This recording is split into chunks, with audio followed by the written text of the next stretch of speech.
Fl-isem tal-Missier u tal-Iben u tal-Ispiritu Santu. Il-grazzja ta' Sidna Ġesu Kristu li mħabba tal-Alla l-Missier u laqda fl-Ispiritu Santu tkun ma'kom il-koll.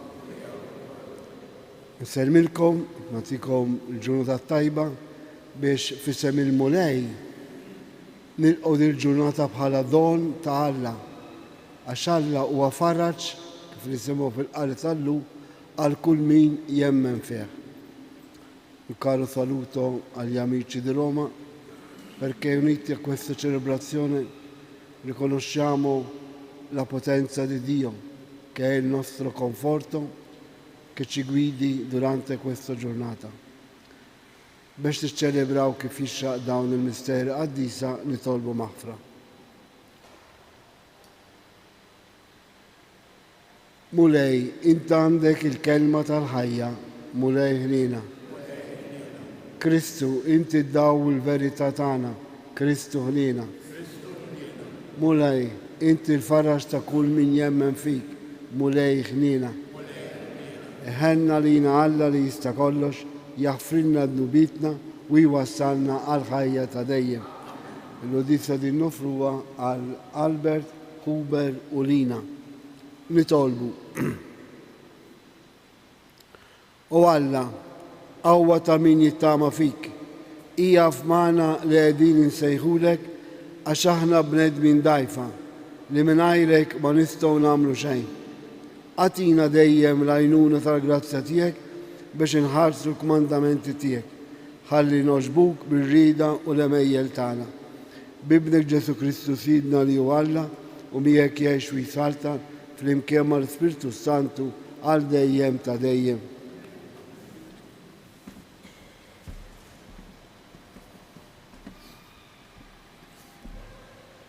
Qari mit-tieni jitra ta' San Pawlu Apostlu lil Korintin.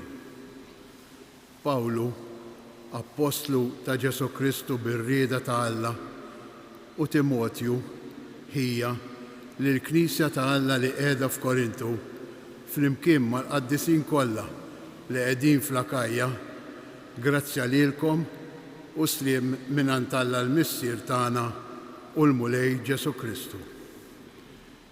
Imbierek Alla u Missier Sidna Ġesu Kristu, Missier il-ħniena u Alla ta' kull faraġ.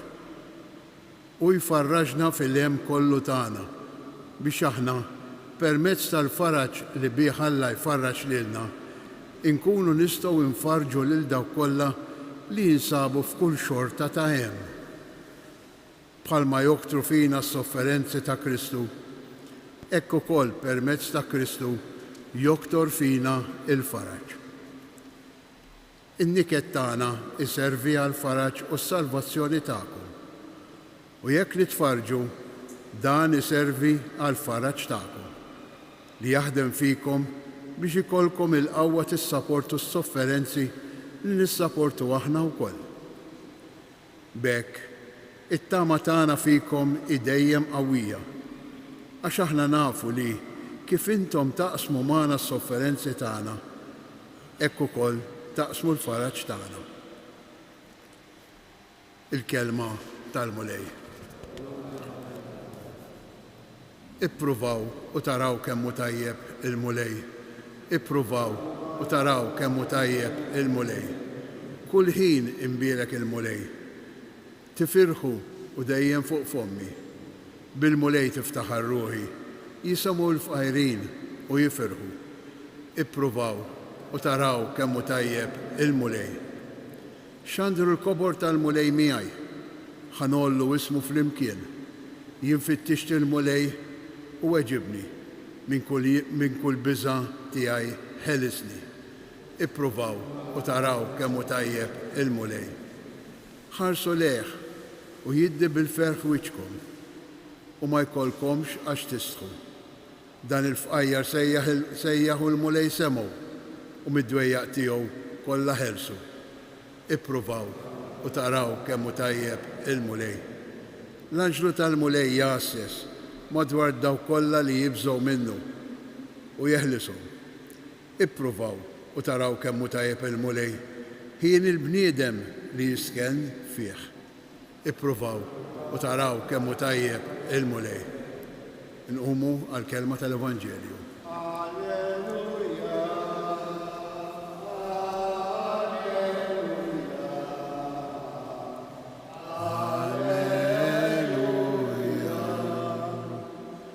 Ifirħu u tennew għax raskom kbir fis-smawiet.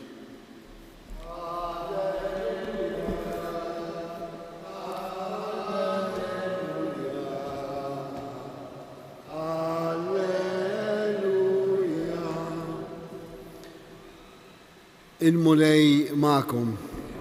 Qari mill-Vanġelu skont San Mattew. F'dak iż-żmien kif ra l-folol, Ġesu tela fuq il-muntanja għad bil-qiegħda u resqu lejh id-dixxipli tiegħu. Fetaħ fommu u għabad jallimhom u jgħid: ħejjin il-foqra fl-ispirtu għax tagħhom hija s-saltna ta' smawiet. ħejjin l-imnikta għax huma jkunu mfarġa. ħejjin ta' qalbhom ħelwa għax huma jkollhom wirt l-art. ħejjin dawk li huma bil-ġuħ u l-għaġġ tal-ġustizzja għax huma jkunu imxebbejn. Ħejjin dawk li jħennu għax huma jsibu ħnina.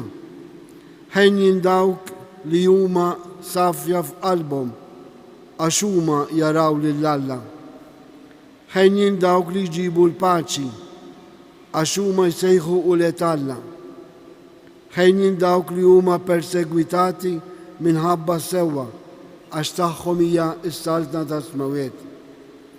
Ħejjin intom meta jgħajrukom, jippersegwitawkom u jaqelgħu xorta ta' ħażen u gideb kontra tagħkom minħabba fija. Ifirħu u tennew għax ħlaskom kbir fis-smawiet. Hekk ikunu persegwitawkom lill-profeti li kienu qabilkom. Il-kelma tal-mulej.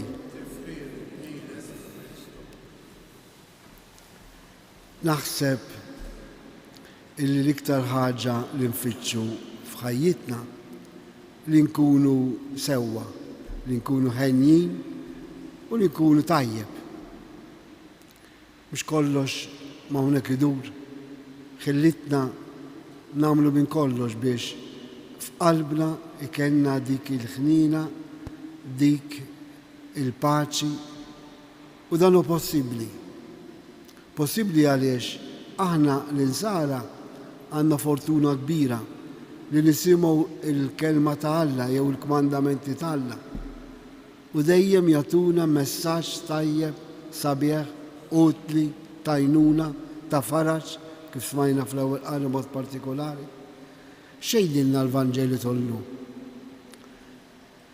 Għal-poplu tal-Alla kien importanti it-twabel tal-liġi, l-10 kelmiet, jew kif nsejħulhom l-10 kmandamenti. U Alla dawn l-10 kmandamenti fuq l-ilmin tagħhom u mnen tagħhom. Il-Bibja tirrakkontanna li Mosè tela fuq muntanja Sinaj u hemmhekk Alla għamel patt mal-poplu tiegħu. U qal: jiena u s-sit tagħkom u intom il-poplu tiegħi. Ġesu li ġie wara l-Antik Testament ma ġiex biex ikisser l-Antik Testament, il-liġi antika, imma biex jagħtiha il-milja, il-perfezzjoni. U l-Vanġelu ta' San Mattew jirrakkonta, mhux biex jgħid ir-rakkont, imma t-talima jgħid tella fuq il-muntanja, allura minn hemmhekk se jitkellem fisem Alla għax hu kien Alla u fuq il-muntanja Alla kien għamel patt u reta jerġa' jagħmlu billi iġġeddu permezz ta' Ġesu Kristu. U jgħidilna wkoll għad bil-qiegħda u beda jgħallem. Min ir-rabbini li jkunu bil-qiegħda meta ixandru kelma Alla, meta jfissru l-kelma Alla, ikunu qegħdin jgħidu fuq il-katedra ta' Mosè, allura b'ċerta awtorevolezza b'ċerta qawwa. U għalhekk Ġesu semmilna kif nistgħu nkunu ħenjin.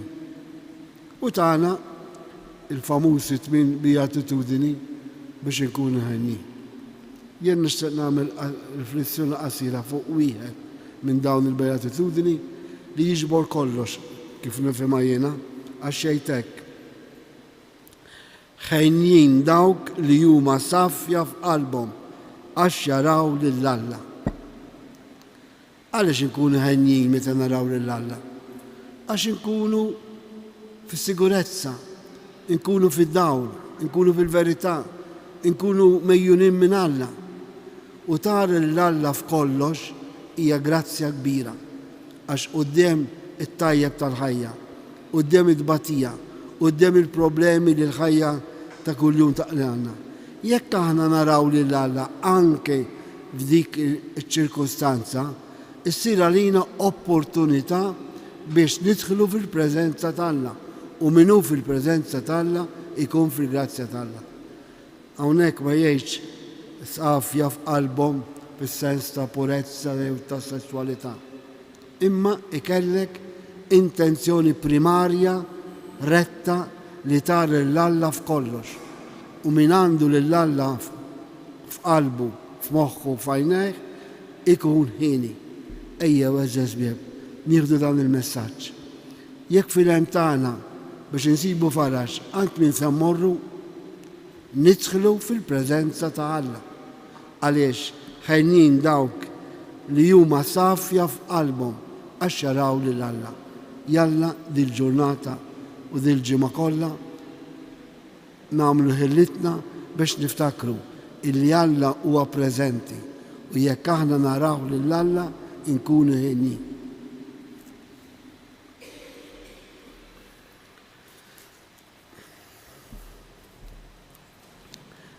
Fisem dak kollha li jilmu lejn Ġesu isejħilhom ħenjin, nitolbu l-Alla l-Missier biex l-isem tiegħu jissebbaħ minn kull bniedem. Nitolbu għall-Knisja li int tqaddes bil-preżenza tiegħek kontinwa, nitolbu. Għal kull min jaħdem bla qiegħda biex iġib l-għaqda, il-paċi u s-sliem fid-dinja, speċjalment f'ambjent familjari, nitolbu.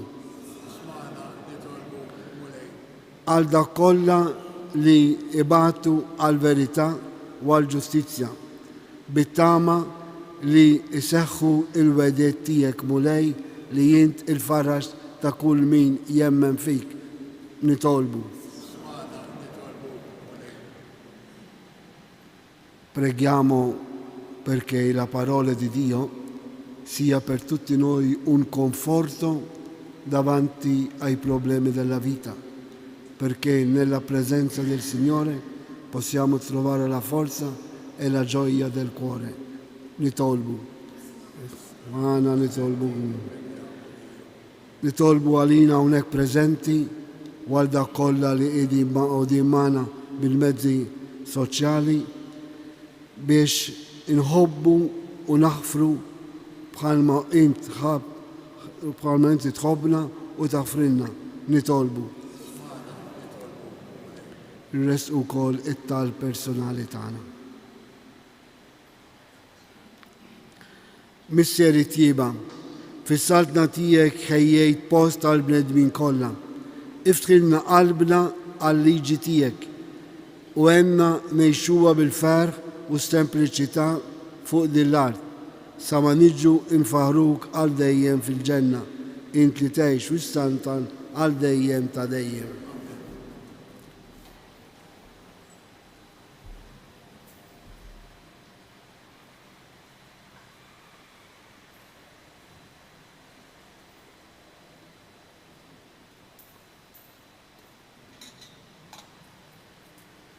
Imbirek int mulej Alla tal-ħolqien kollu, għax fit-tubita jtajtna dan il-ħobż li din nofrulek, frott tal-art u xogħol il-bniedem li minnu jisralina il-ħobż tal-ħajja.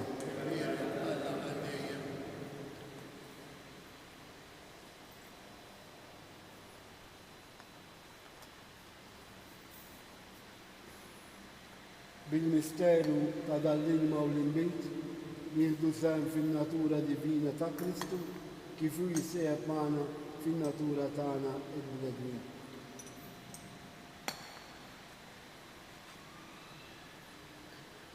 Imbierek int mulej Alla tal-ħolqien kollu għax fit-tjubita jtajdna dal-inbit li din nofrulek, frott għaddilja u xogħol bniedem li minnu jisralina ix-xorb tar-ruħ. Itolbu ħuti biex is-sakrifiċċju tiegħi u tagħkom ikun joġob lil Alla l-Missier li jista' kollox.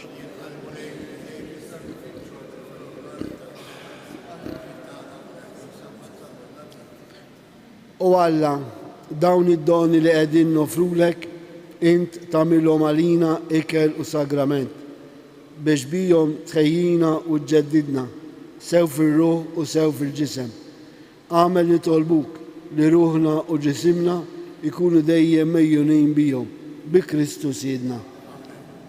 Inmulej magħkom, nerfgħu qlubna l fuq, niżukkar lill-mulej Alla tagħna. Sewwa u xiera tas-sew Missier Qaddis Alla ta' dejjem tista' kollox, tajjeb u taġid tas-salvazzjoni tagħna li dalodu u f'kull sitwazzjoni tal-ħajja irrodurek ħajr. Qatt li xejn ma teħtieġ it-tifħir tagħna, int jogħġbok tagħtina l-grazzja biex minn qalbna nroddulek ħajr, għax jekk il-ġeħ li nagħtuk ma jżidlek xejn fik innifsek, imma lilna jiswilna għas-salvazzjoni tagħna. Għalhekk nissibku maqtajja tal-Anġlu l-Qaddisin u f'verbir infaħruk u intennulek. Qaddis, Qaddis, Qaddis, mulej Alla tal-eżerċiti, f'mawridu l-art mlija bil-glorja tiegħek. Osanna fil-għoli ta' smewek, imbierek minn ġej fis-sem il-mulej, osanna fil-għoli ta' smewek. Qaddis tas-sewint mulej inti lajn ta' kull dusija. Qaddes għalhekk li tolbuk dal-offerti bil-barka tal-Ispirtu tiegħek biex isiru għalina il-ġisem u d-dem ta' Sidna Ġesu Kristu. Li meta kien se jingħata biex minn rajħ ibati ħal ħobs, ratt il-ħaj, qasam tal id-disċipli tiegħu u qal, ħudu u kulu il-kol minn dan, għax dan huwa ġismi li jingħata għalikom.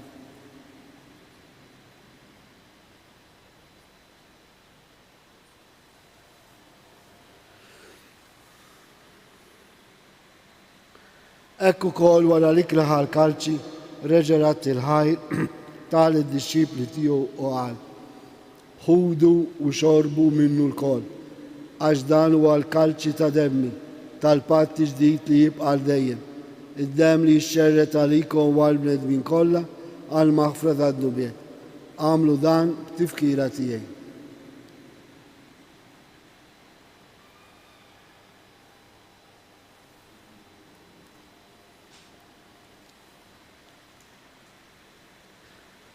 Danu il-misteru tal-fidi, inħabru met-tiegħek.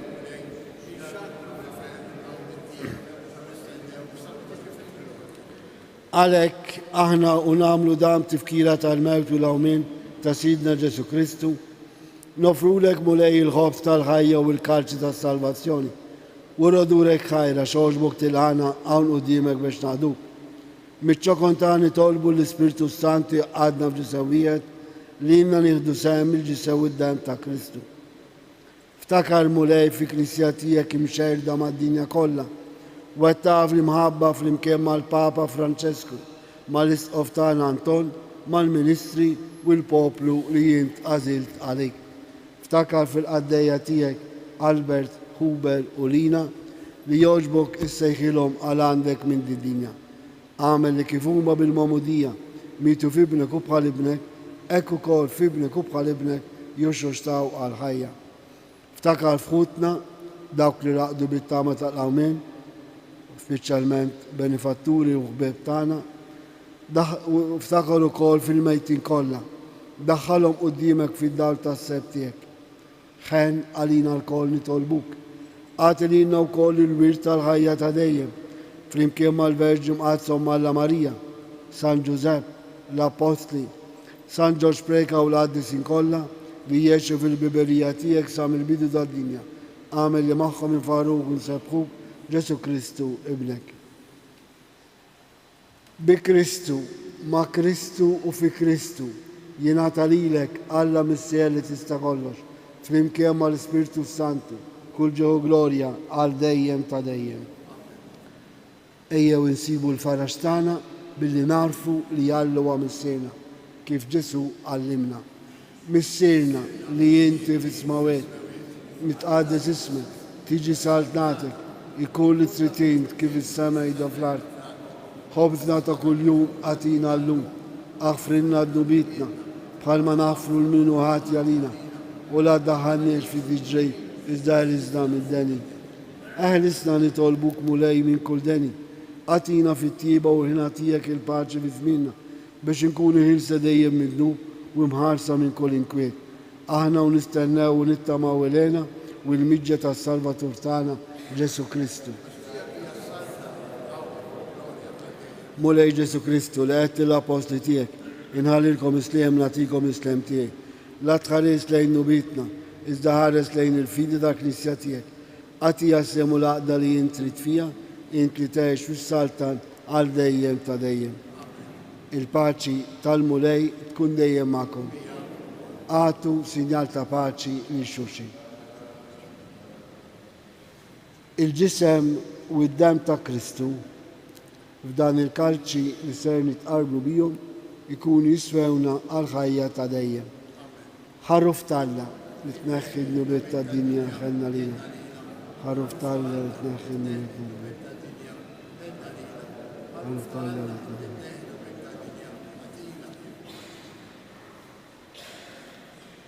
Danu Ġesu, danu l-ħarruf Alla li jneħħi n-nubiet ta' dinja. ħejjin aħna l-mistidna għall-ikla tal-ħarruf.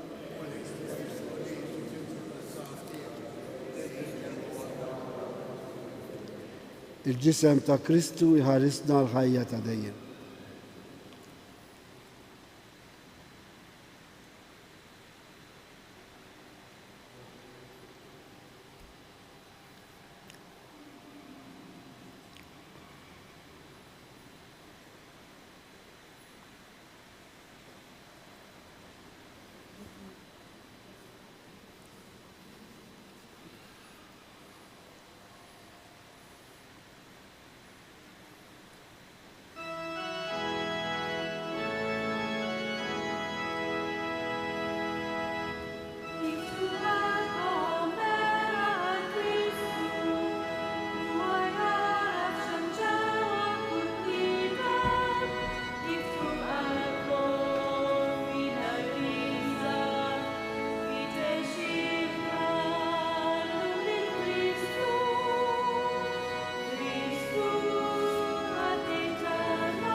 Grazzi, Signor Alla, gloria al Messia, l-Ibn u l-Ispirtu Santu. Nitolbu, is-sagrament imqaddes tiegħek mulej li bih aħna tqarbilna huwa sinjal ta' għaqda tal-fidili tiegħek.